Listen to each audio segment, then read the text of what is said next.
سب سے پہلے بسم اللہ الرحمن الرحیم پڑھ لیں اور پاکی کی نیت کر لیں کہ میں پاک ہونے کے لیے یا نماز کے قابل ہونے کے لیے وضو کر رہا ہوں. اس کے بعد اپنے دونوں ہاتھوں کو سب سے پہلے پونچھوں سمیت دھوئیں گے. یہ سنت کریمہ ہیں.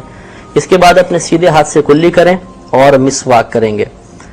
اس کے بعد ناک میں پانی چڑھانا، یعنی پہلے آپ نے کلی ایک دفعہ کر لی، مسواک کر لی، پھر 2 مرتبہ مزید کلی کریں تو 3 مرتبہ کلی کرنا سنت کریمہ ہے. اور ساتھ ساتھ اس کے غرغرہ بھی کر لیں.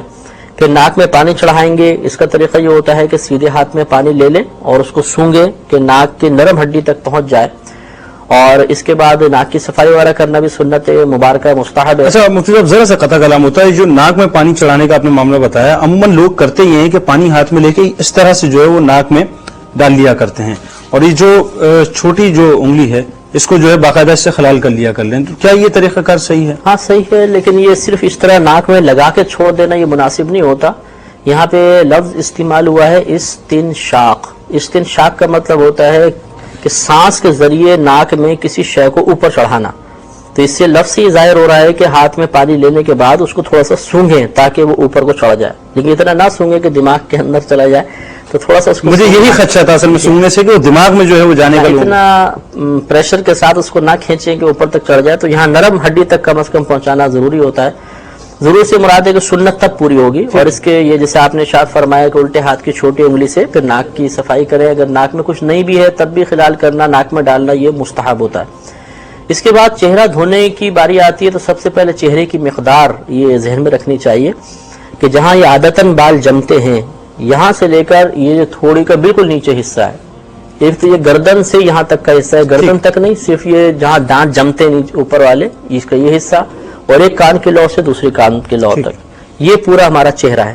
اور جیسے ابھی اس پر ہماری گفتگو ہوئی ہے کہ چہرے کا دھونا فرض ہے، لہذا پورے چہرے پر پانی بہایا جائے گا. اگر کسی مقام کا مسح ہوا تو ہمارا چہرہ دھلنا نہیں کہلائے گا. اب ہوتا یہ ہے کہ عوام الناس پانی لیتی ہے اور اس کو یہاں پہ لا کے آنکھوں کے پاس چھوڑتے ہیں تو پانی نیچے چلا جاتا ہے، حالانکہ چہرے کی مقدار بال جمنے کی جگہ سے تھی. اب یہاں سے جب پانی نیچے گیا تو اس طرح ماتھے کے اوپر مسح کر لیتے ہیں، ٹھیک ہے، پھر پانی لے کے ادھر پھینکتے ہیں، پھر اس طرح مسح کر لیتے ہیں. اس طرح ماتھے کا اور اطراف کا عموماً مسح ہوتا ہے، دھلنے کا فرض پورا نہیں ہوتا، اور اس طریقے سے وضو ہمارا نہیں ہوگا. اچھا ایک سوال اس میں اور پیدا ہوتا ہے کہ یہ تو میرے بال جسٹ سپوز یہاں تک ہیں تو میں نے یہاں سے جو ہے وہ چہرہ دھونا ہے، لیکن ایک آدمی ہے کہ وہ گنجا ہو گیا اوپر سے، اب وہ کیا کرے گا بیچارہ، کیونکہ وہ تو یہاں تک بال نہیں ہے اس کے، یہاں تک نہیں ہے یا بالکل ہی اس کے بال نہیں ہے، تو پھر وہ کیا کرے گا؟ یہ عادتاً کا جو لفظ کہا نا اسی وجہ سے کہا گیا ہے کہ عادتاً یعنی عموماً جہاں بال جمتے ہوں یہاں تک جو تو ہے یہ خلاف عادت ہوں گے کہ بال کم ہو گئے اور پیچھے چلے گئے تو اس کو خلاف عادت کہا جاتا ہے. تو عادتاً جہاں تک بال ہوتے ہیں وہاں سے پانی ڈالیں گے. ٹھیک. اب طریقہ یہ ہوتا ہے کہ دونوں ہاتھوں میں اس طرح پانی لینے کے بعد ذرا چہرہ جھکائیں ٹھیک اور ہاتھوں کو اوپر تک لا کے یہاں سے چھوڑیں. اچھا تو یہ بالوں کے یہاں سے بہتا ہوا آئے گا تو یہ تمام حصہ ہمارا دھل جائے گا. اس کے بعد اب یقینی سی بات ہے کان کی ایک لو سے دوسری لو تک پورا چہرہ ہے، تو جب یہاں پہ ہم پانی ڈالیں گے تو ضروری نہیں کہ یہاں تک بھی پانی پہنچ جائے، اس لیے تھوڑا پانی لے کر اس کو اوپر لا کے یہاں سے چھوڑیں گے تاکہ یہ حصہ دھل جائے.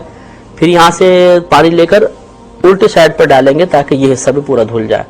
تو آپ نے غور کیا ہوگا کہ ہم نے 3 مرتبہ پانی ڈالا تو پورا چہرہ 1 مرتبہ دھلا ہے. تو اس سے یہ عوامی خیال کا رد بھی ہو گیا کہ بعض عوامی سمجھتی ہے کہ 3 مرتبہ چہرہ دھونے کا مطلب یہ ہے کہ چہرے پر 3 مرتبہ پانی ڈالنا. ٹھیک ہے، تو 3 مرتبہ چہرے پر پانی ڈالنا یہ سنت نہیں ہے، بلکہ 3 مرتبہ چہرے کو دھونا سنت ہے. اچھا ٹھیک ہے. تو یہ 3 دفعہ ڈالا تو 1 مرتبہ چہرہ دھلا ہے، تو اس کا مطلب ہے ہمیں 2 مرتبہ اور دھونا ہے تاکہ ہماری سنت کریمہ پوری ہو.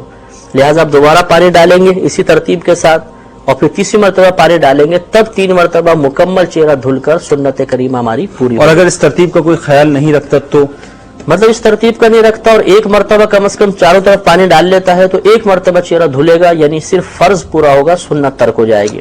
اور اگر کوئی 1 مرتبہ بھی کامل نہیں کرتا کہ وہی جیسے طریقہ عوام یہاں پہ ڈالتی ہے اور اوپر کا مسح کر لیتی ہے تو ان کو تو وضو بھی نہیں ہوگا، اور وضو نہیں ہوگا تو آگے نماز بھی نہیں ہوگی.